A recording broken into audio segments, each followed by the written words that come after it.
प्रिय दोस्तों नमस्कार। आज हम वर्ल्ड ज्योग्राफी की दूसरी क्लास में हम डिस्कस करेंगे एशिया के प्लेटूज़ के बारे में यानी कि पठारों के बारे में, उसके बेसिन्स यानी कि घाटी के बारे में, और तीसरा प्लेन्स के बारे में यानी कि मैदान होते हैं। यहाँ पर ब्रैकेट में नदी इसलिए लिखा हुआ है क्योंकि जहाँ जहाँ से भी नदी फ्लो करती है, जहाँ से रिवर फ्लो करती है, प्रवाहित होती है, तो उस क्षेत्र को हम प्लेन्स कहते हैं। ऐसा इसलिए बोलते हैं क्योंकि जहाँ पर नदी होगी वहाँ पर मिट्टी में उर्वरता होगी। जैसे आपको पता है कि नदी के आसपास में जो है एलुवियल सॉइल जो होती है, जलोढ़ मृदा, वो पाई जाती है, जिसकी फर्टिलिटी उर्वरता बहुत ज़्यादा होती है। तो ऐसी जगह पर कौन से कार्य किए जाएंगे? कृषि कार्य, यानी कि यहाँ पर क्रॉप प्रोडक्शन से संबंधित होते हैं प्लेन्स। इनकी सभी की एक अगर बात को थोड़ा बारीकी से समझे तो एक शब्द होता है जिसको हम बोलते हैं कॉन्टिनेंटल रिलीफ्स। रिलीफ्स के लिए हिंदी में शब्द होगा उच्चावच। उच्चावच का मतलब क्या होता है, इसको थोड़ा हम समझेंगे ताकि फिर ये हमारी जो वीडियोस जो इससे पहले है वो भी थोड़ी क्लियर होगी और जो बाद में आएगी वो भी क्लियर हो जाएंगी। उच्चावच का मतलब होता है कि धरातल पर बनी विभिन्न प्रकार की स्थलाकृतियाँ, यानी कि डिफरेंट काइंड की क्या लैंडफॉर्म्स की बात हो रही है जो सरफेस पर बननी है। ये लैंडफॉर्म्स कैसी कैसी हो सकती है? लैंडफॉर्म्स जनरली, जैसे मैं ये वाला फिगर यहाँ पर बना रहा हूँ, इसको हम माउंटेन कह देंगे। माउंटेन से जो थोड़ा सा कम होगा उसको हम हिल कह देंगे। हिल का मतलब है पहाड़ियाँ। फिर थोड़ा सा जो इस टाइप का भाग होगा ऊपर उठा हुआ भाग, इसको हम हाईलैंड कहते हैं। हाईलैंड के लिए हिंदी में शब्द है उच्च भूमि, या इसी को ही हम जनरली प्लेटू के नाम से जानते हैं, यानी कि पठार। जो थोड़ा सा सप्रेस भाग होता है, सप्रेस मतलब थोड़ा धंसा हुआ भाग, उसी को हम बोल देते हैं बेसिन। बेसिन का मतलब, बेसिन जनरली किसको कहते हैं कि जहाँ से रिवर फ्लो कर रही होती है जिस क्षेत्र से, उसको हम बेसिन कह देते हैं, यानी कि एक धंसा हुआ भाग, गहरा भाग। इसके लिए हिंदी में भी शब्द बेसिन ही रहेगा। और जनरली प्लेन्स फिर होते हैं, तो हम ये भी कह सकते हैं कि बेसिन और प्लेन में छोटा सा डिफरेंस ये होगा कि बेसिन का जो क्षेत्र होता है वो कम होता है, जबकि प्लेन्स बहुत दूर दूर तक फैले हुए होते हैं, बहुत बड़े बड़े मैदान होते हैं। जैसे मैं यहाँ की बात की है प्लेन्स की, तो प्लेन्स का मतलब है कि ऐसे क्षेत्र जहाँ से रिवर में बहुत सारी ट्रिब्यूटरीज पैदा हो जाती है। ट्रिब्यूटरीज का मतलब होता है कि रिवर में बहुत सारी सहायक नदियाँ भी होती हैं, या रिवर के बहुत सारे पार्ट्स होते हैं। जैसे मान लीजिए कोई ये मेन रिवर है, इसके आसपास का जो क्षेत्र है ये, तो इसमें आसपास से नदियाँ मिल गई आकर के, तो ये जो नदियाँ मिली है तो ये पूरा पूरा एक क्षेत्र होगा, इसको हम ड्रेनेज सिस्टम कह देते हैं, अपवाह तंत्र कह देते हैं नदियों का। आगे पढ़ेंगे इसके बारे में भी। तो इसकी बात करें तो ये पूरा का पूरा एक मैदानी क्षेत्र होगा। इसके आसपास का जो क्षेत्र है ये मैदानी क्षेत्र है, जबकि जो नदी के आसपास का क्षेत्र होगा जहाँ से नदी फ्लो कर रही है जिस धंसे हुए भाग से, जिस सप्रेस भाग से, उसको हम बेसिन कहते हैं। बस ये बेसिक डिफरेंस आपको याद रखना है, और अगर आप इस बेसिक डिफरेंस को समझ पाए हो तो फिर हम इसमें आगे बढ़ते हैं। फिर इसको बारीकी से समझने का प्रयास करते हैं कि कौन सा प्लेटू, कौन सा बेसिन और कौन सा प्लेन एशिया महाद्वीप के कौन से देश में पड़ रहा है, और वहाँ की क्या क्या खास खास विशेषताएं हैं। छोटे छोटे बातें इनके बारे में चर्चा करेंगे।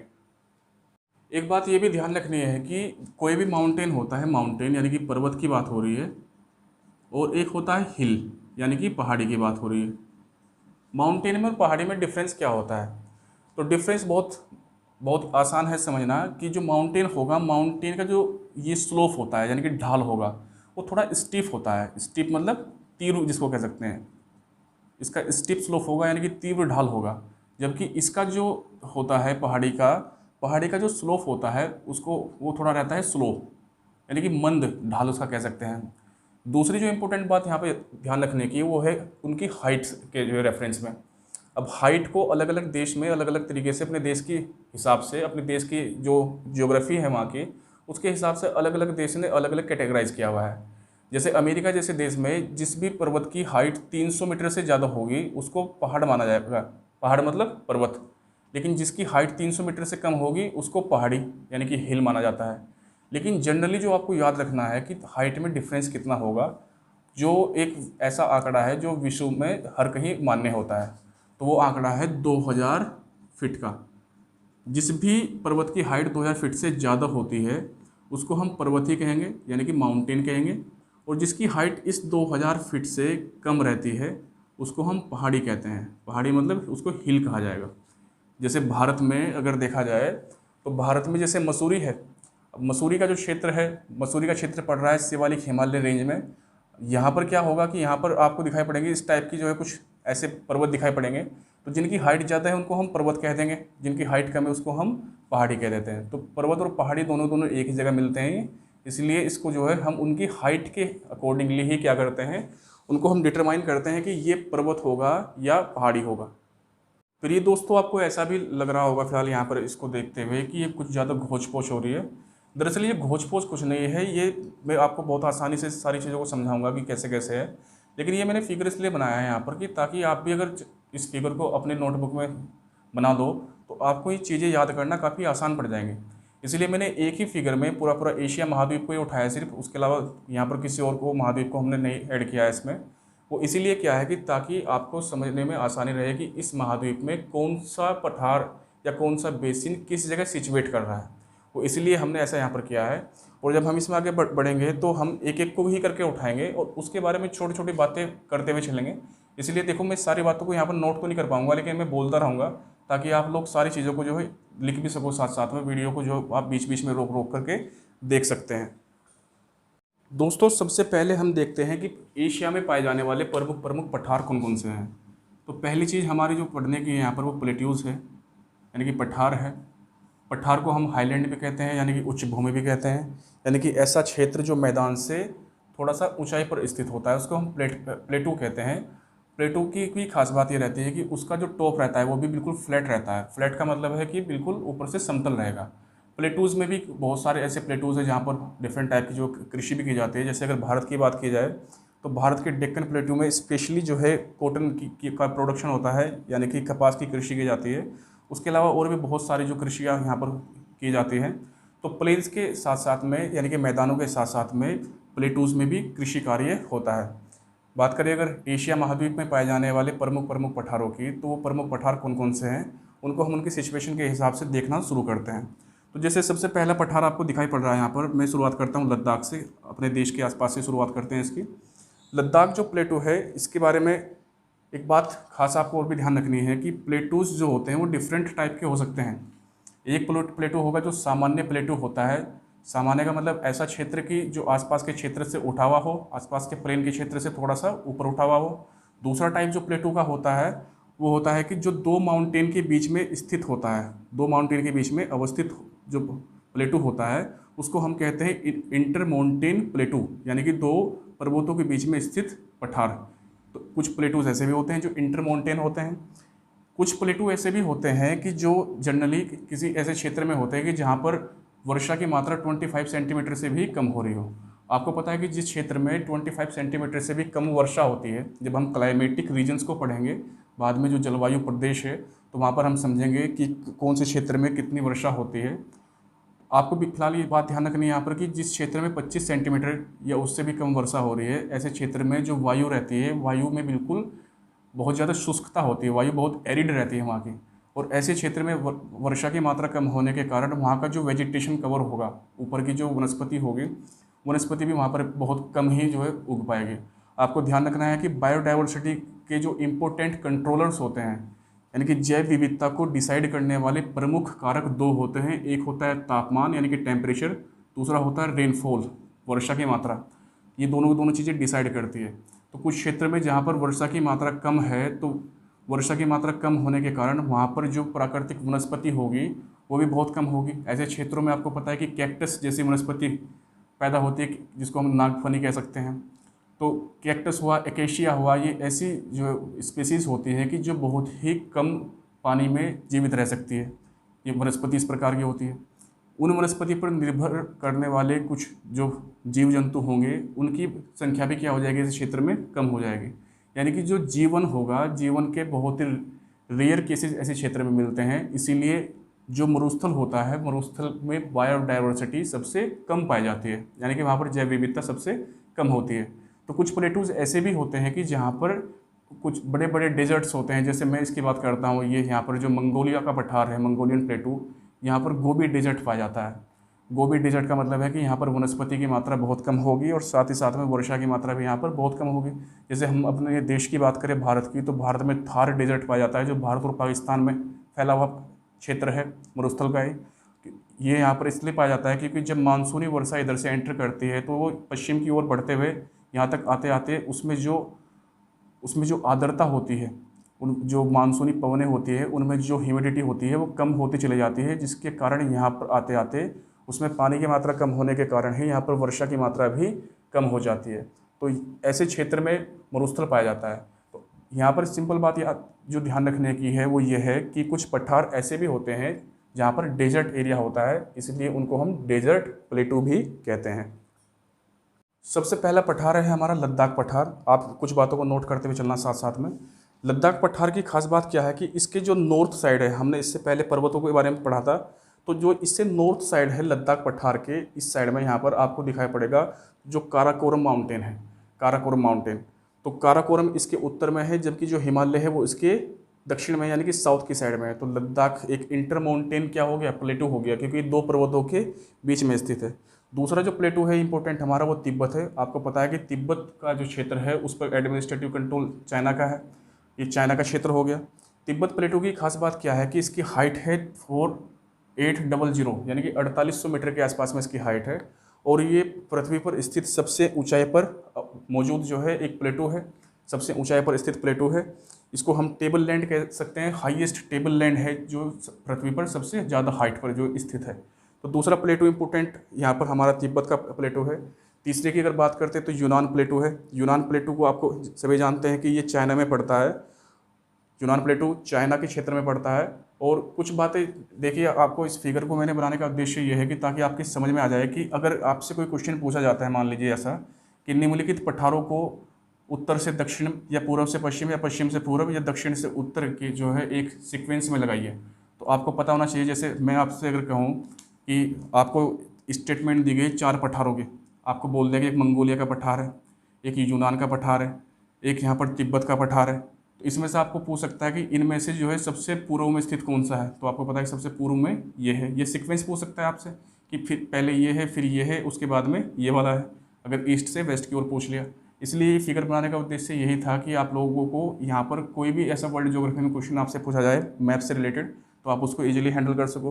तो यूनान प्लेटू बड़ा इंपॉर्टेंट प्लेटू है। ये जो प्लेटू है ये वही प्लेटू है जहाँ पर सिचुआन बेसिन पड़ता है। बेसिन का क्षेत्र मैंने आपको भी थोड़ी देर पहले बताया भी है कि बेसिन ऐसा क्षेत्र होता है जहाँ से कोई नदी फ्लो कर रही होती है। तो सिचुआन बेसिन बहुत इंपॉर्टेंट बेसिन है इस क्षेत्र का, क्योंकि इस क्षेत्र में यांगसी नदी है चाइना की, इस क्षेत्र से होते हुए वो बहती है। और यांगसी रिवर के आसपास का जो क्षेत्र है वो काफ़ी फर्टाइल है, काफ़ी उर्वर भूमि वहाँ पर पाई जाती है। ये यहाँ पर एन लिखा हुआ है बीच में, तो यांगसी रिवर यहाँ से फ्लो करती है, इसलिए ये सिचुआन बेसिन में भी काफ़ी अच्छी जो कृषि कार्य बहुत सारे यहाँ पर किए जाते हैं। इसके बाद में अगर आगे बढ़े तो हम देखते हैं यहाँ पर आपको दिखाई दे पड़ रहा है तकला मकान। तकला मकान भी एक इम्पोर्टेंट पठारी क्षेत्र है, और ये पठारी क्षेत्र जो है यहाँ पर इस पठारी क्षेत्र में डेजर्ट भी पाया जाता है। तो इसलिए जो तकला मकान होगा, तकला मकान एक मरुस्थलीय पठार है, यानी कि एक डेजर्ट प्लेटू है जो तिब्बत प्लेटू से ठीक जो है नॉर्थ वेस्ट साइड में पड़ रहा है। यहाँ पर आपको डायरेक्शंस सारी समझ में भी आ रही होगी यहाँ पर, तो इन चीज़ों को ध्यान रखना है। उसके बाद में हम बात करते हैं पामीर्स नोट। इसको पूरा बोलते हैं पामीर्स नोट, मैं कहीं पर लिख देता हूँ, यहाँ पर लिख रहा हूँ इसको ताकि आपकी समझ में भी आए। इसको हम बोलते हैं पामीर्स नोट, यानी कि पामीर की गांठ। अब गांठ क्या होती है, नोट क्या होती है, इस बात को थोड़ा सा बेसिक आपको समझना होगा। यहाँ पर मैं यहीं पर लिख देता हूँ उसको। मान लीजिए कि ये कोई पठारी क्षेत्र है, यहाँ पर कोई ऐसा हाईलैंड जो नीचे का जो प्लेन है, प्लेन से जिसकी हाइट थोड़ी सी ज़्यादा होती है, इस ही अगर मान लीजिए जैसे ये है, इससे के आसपास से अगर कोई माउंटेन रेंजेस ऐसे निकल रही हैं, कोई पर्वत की जो कोई श्रृंखला है वो यहाँ पर तो आकर के क्या कर रही है, यहाँ पर तो उनका कन्वर्जेंस हो रहा है, यहाँ पर वो मिल रही है, लेकिन वो एक ही क्षेत्र से डिफरेंट साइड में फैली हुई है। जैसे अगर हम बात करते हैं पामीर की, तो आपको पता है कि काराकोरम रेंज भी इधर से फैली है, आगे जाकर के हिंदू कुश भी इधर से फैली है। तो ऐसी जगह पर जहाँ पर ये आपस में मिल रही हैं सभी के सभी जो पर्वतमालाएं हैं, उसको हम बोलते हैं नोट, यानी कि बोलते हैं उसको हम गांठ। तो ऐसा ही कौन सा है, पामीर। पामीर एक पठारी क्षेत्र है, और इसको हम पामीर नोट इसलिए बोलते हैं क्योंकि यहाँ से बहुत सारी पर्वतमालाएं अलग अलग दिशाओं में निकल रही हैं। पामीर के बारे में जैसे अभी हमने डिस्कस किया था तिब्बत के बारे में, कि तिब्बत की हाइट कितनी है, लगभग 4800 जो मीटर से इतनी हाइट पर ही सिचुएट करता है। आपको पता है कि इसका क्षेत्र भी बहुत ज़्यादा है, इसलिए टेबल लैंड जो होता है, एक शब्द होता है टेबल लैंड, में लिख देता हूँ यहीं पर ही। टेबल लैंड हम ऐसे पठार को बोलते हैं कि जिसका क्षेत्र बहुत बड़ा होता है और जो बिल्कुल ऊपर से फ्लैट सरफेस होता है पूरा का पूरा। लेकिन अगर बात करते हैं यहाँ पर पामीर की, तो आपको ये छोटा सा अंतर इन दोनों में समझना है कि अंतर क्या है, कि ये भी एक प्लेटू है, लेकिन ये टेबल की फॉर्मेट में नहीं है, क्योंकि ये किस फॉर्मेट में है, ये नोट की फॉर्मेट में है। इसलिए पामीर की जो हाइट है वो लगभग 4900 किलोमीटर्स के मीटर्स के आसपास में है। ये इतना ऊंचा है 4900, यानी कि 100 मीटर इससे भी ऊपर है तिब्बत वाले पठार से भी। इसलिए अगर कभी क्वेश्चन पूछ लिया जाए कि सबसे जो ऊंचाई पर स्थित टेबल लैंड है तो वो कौन सी है, वो तिब्बत है। लेकिन सबसे ऊंचाई पर स्थित यानी कि जो हाईएस्ट सिचुएटेड जो प्लेटू है वो कौन सा माना जाता है, पामीर। क्योंकि पामीर किस फॉर्मेट में है, ये नोट की फॉर्मेट में है, यानी कि ये गांठ के फॉर्मेट में है। इसकी हाइट 4900 मीटर है, तो ये बात आपको ध्यान रखनी है। नेक्स्ट जो हमारा पठार है यहाँ पर आपको दिखाई पड़ रहा होगा आर्मेनियन, इसका नाम है आर्मेनिया का पठार भी इसको कहते हैं। आर्मेनिया का पठार जो स्पेशली पड़ता है वो तुर्की देश में पड़ता है। आपको ध्यान रखना है कौन से देश में पड़ रहा है, स्पेशली ये तुर्की देश में पड़ रहा है, तुर्की देश में पड़ रहा है। अब तुर्की देश में पड़ रहा है तो आपको ये भी ध्यान रखना है कि इधर का जो क्षेत्र है इसको हम बोलते हैं कैस्पियन सागर, इसको हम बोलते हैं कैस्पियन सागर। जबकि जो इधर का क्षेत्र है यहाँ की अगर हम बात करते हैं तो ये क्षेत्र है ब्लैक सी, यानी कि काला सागर। यहाँ पर ये ब्लैक सी है, ये ब्लैक सी है, ये कैस्पियन सागर है।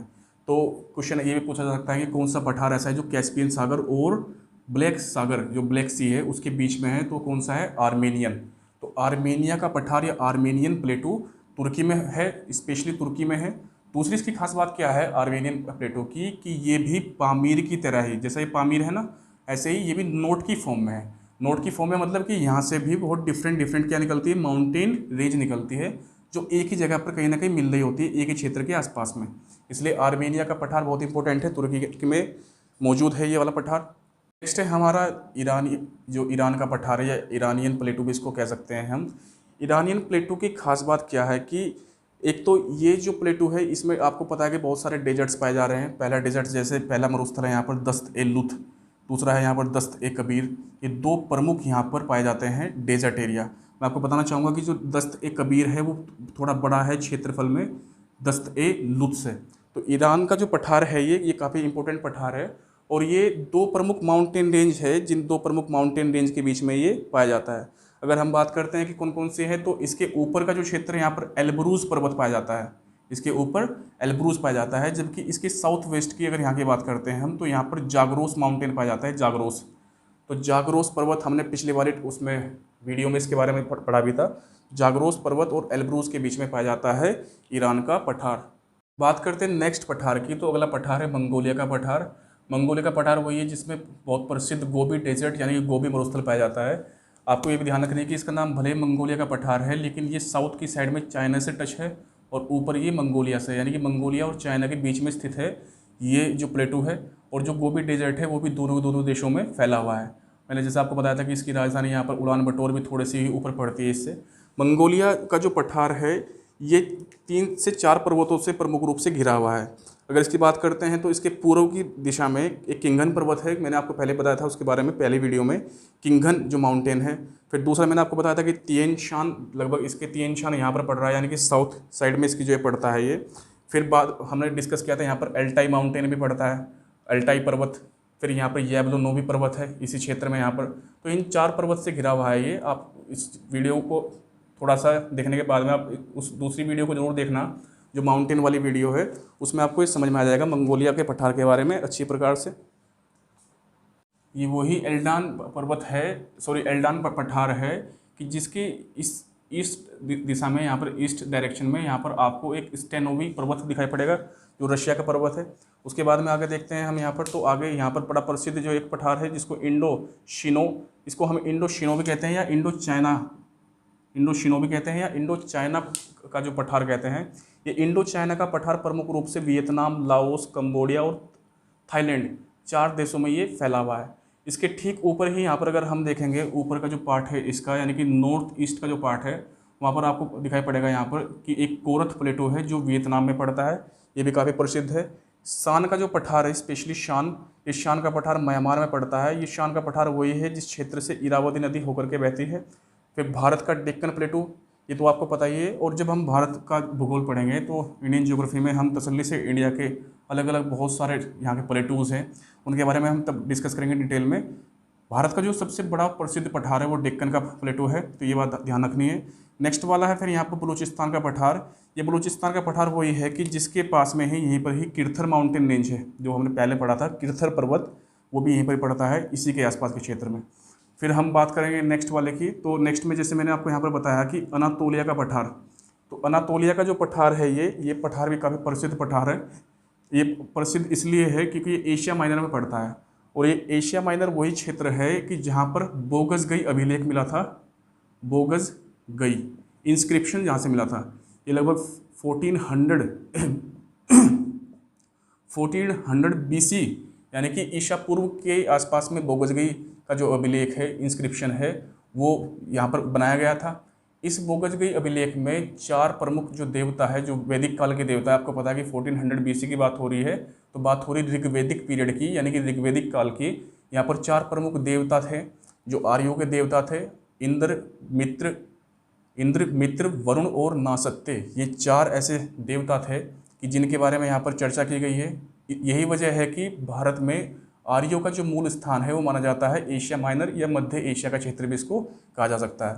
उसके बाद में प्रसिद्ध जो पठार है अरब का पठार, ये अरेबियन प्लेटू है। अरेबियन प्लेटू पड़ता है सऊदी अरब में, और इसी सऊदी अरब में थोड़ा सा ऊपर जाकर के आपको दिखाई पड़ेगा यहाँ पर नेफुद डेजर्ट, यानी कि नेफुद मरुस्थल, इसी क्षेत्र में पड़ता है थोड़ा सा ऊपर जाकर के। तो अरेबियन प्लेटू काफ़ी इंपॉर्टेंट प्लेटू है यहाँ पर। और यहाँ पर मैं ये माउंटेन पिछली वीडियो में बताना भूल गया था कि असीर पर्वत यहीं पर ही पड़ता है। और अरब में जो प्रमुख एक जो मरुस्थल है वो है रूबल खली। ये नेफुद से भी ज़्यादा प्रसिद्ध जो है रूबल खली का क्षेत्र है, क्योंकि ये जो रूबल खली जो मरुस्थल है इसका क्षेत्रफल भी इससे थोड़ा सा ज़्यादा है, और ये काफ़ी प्रसिद्ध यहाँ पर माना जाता है। चाइना का प्रसिद्ध एक जो क्षेत्र है वो लोएस प्लेटू भी कहते हैं इसको। लोएस प्लेटू के आसपास के क्षेत्र को लोएस प्लेन्स भी यहीं पर ही पड़ते हैं, यानी कि यहाँ पर इस लोएस के क्षेत्र में यहाँ पर प्लेटू भी है, यानी कि पठार भी है और मैदान भी है।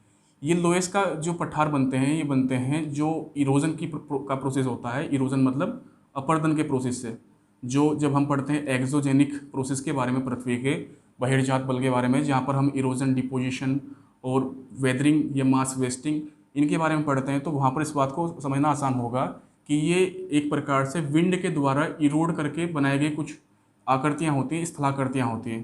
तो लोएस का प्लेटू जो क्षेत्र है यहाँ पर भी डेजर्ट का एरिया ही है, और इसके पास में यहाँ पर लोएस के मैदान भी है। ये क्षेत्र वही है जहाँ से प्रसिद्ध नदी हवांग हो बहती है।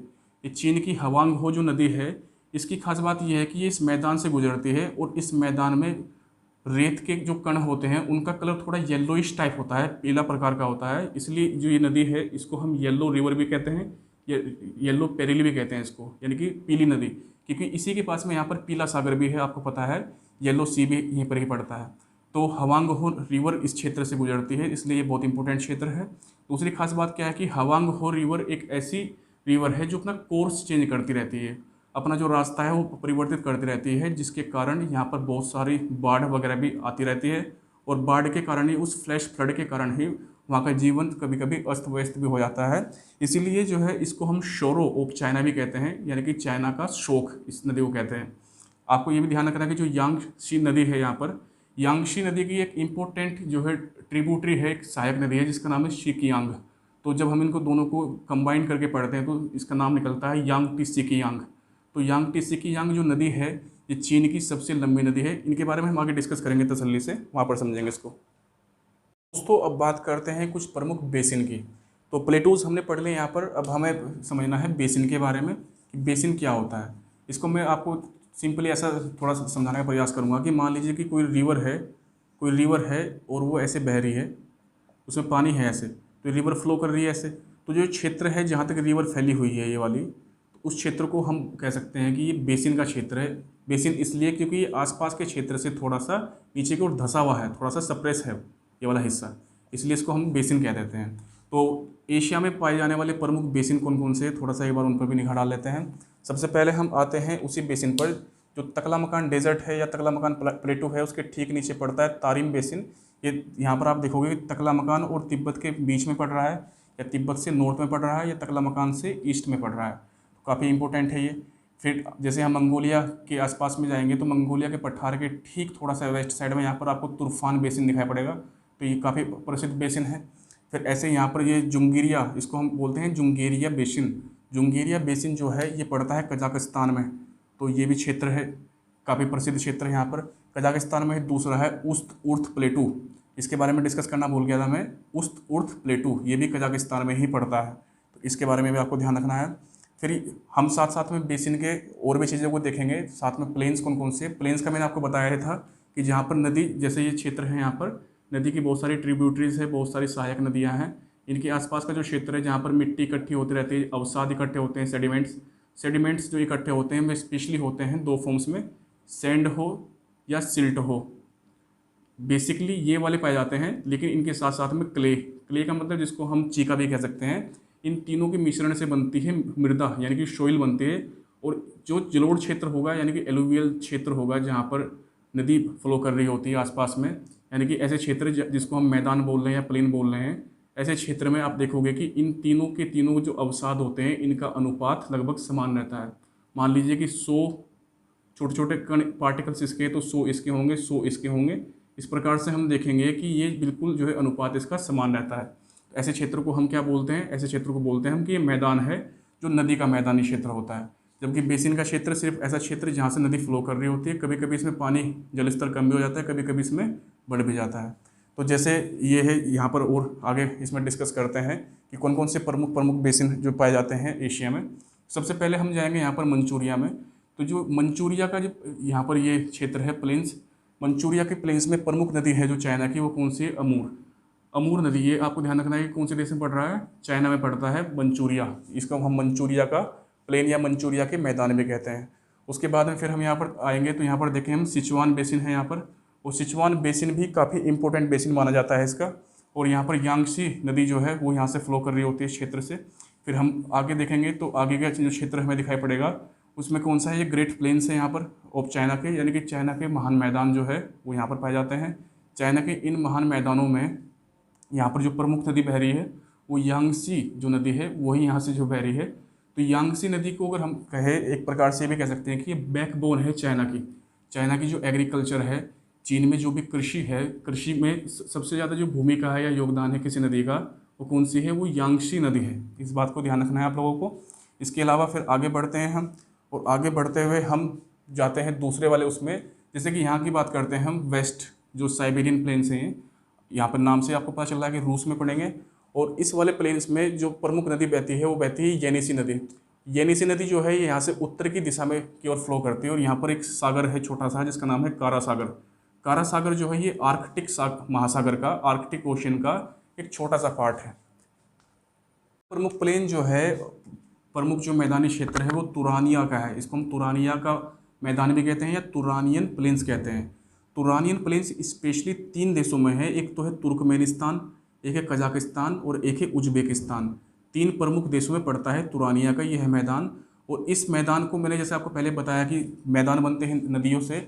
यहाँ पर प्रमुख जो नदियाँ हैं उनमें 2 नदियाँ हैं प्रमुख, उनका नाम ले देता हूँ। एक का नाम है आमू दरिया और एक का नाम है सिर दरिया। ये प्रमुख नदियाँ हैं। और ये जो दोनों की दोनों प्रमुख नदियाँ हैं ये स्पेशली जो इनका क्षेत्र ज़्यादा पड़ता है वो पड़ रहा है कहाँ पर? कजाकिस्तान के क्षेत्र में और तुर्कमेनिस्तान के क्षेत्र में। कुछ हिस्सा इसका उज्बेकिस्तान के क्षेत्र में भी है। तो तुरानिया का जो प्लेटू है, सॉरी जो प्लेन है यहाँ के, जो ये प्लेन का मतलब है कि जो मैदानी क्षेत्र है, ये भी एग्रीकल्चर की दृष्टि से बहुत ही इंपॉर्टेंट है, जो 3 देशों में पड़ते हैं, तुर्कमेनिस्तान, कजाकिस्तान और उज्बेकिस्तान में। दोस्तों ये क्लास आज यहीं तक ही रहेगी। मैं उम्मीद करता हूँ कि आपके समझ में आया होगा। आपको थोड़ा बहुत भी अगर ऐसा लग रहा है कि हाँ कुछ ज़्यादा घोच पोच हुई है इस फिगर में, तो घोच पोच करने का उद्देश्य मैंने आपको बताया था कि मैं आपको एक जगह पर इसलिए बना रहा हूँ इन सारी चीज़ों को, ताकि आप इनकी एक सिक्वेंशियल जो ऑर्डर है इनका, नॉर्थ टू साउथ या साउथ टू या ईस्ट टू वेस्ट, आप उसको अच्छे प्रकार से जो समझ सको यहाँ पर। और किसी भी टाइप के क्वेश्चन को, ऐसा कोई अगर कोई सिचुएशन वाला क्वेश्चन पूछा जाता है आपसे, तो आप उसको आराम से वहाँ पर हैंडल कर सको। बाकी मेरे जो छोटी छोटी डिटेल्स हैं इनके सभी के बारे में तो मैंने आपको बताया थी। मुझे लगता है कि अगर आपको पहली बार ये वीडियो सही प्रकार से ना समझ में आई हो तो आप दूसरी बार इसको एक बार ज़रूर देखिए। और जब आप इसको देख रहे होंगे तो साथ साथ में आपको नोट करते हुए चलिए, क्योंकि जब आप नोट करते हुए चलोगे तो ही आपको लगेगा कि आपने ये सारी चीज़ें जो यहाँ पर दिखाई पड़ रही है फिलहाल, जो आपको घोच पोच लग रहा है, ये सारी चीज़ें आपने ईजिली कर ली है। और एक बार वर्ल्ड के मैप में इन चीज़ों को जब आप देखोगे वहाँ पर तसल्ली से, जो भी आपने अपने घरों में लगा रखा होगा या आपके पास में ऑक्सफोर्ड का एटलस होगा, तो आपको ये सभी चीज़ें वहाँ पर बहुत ही ईजिली मिल जाएगी। और इसके अलावा आपको मेरे हिसाब से कुछ और पढ़ने की आवश्यकता नहीं पड़ेगी। नमस्कार दोस्तों।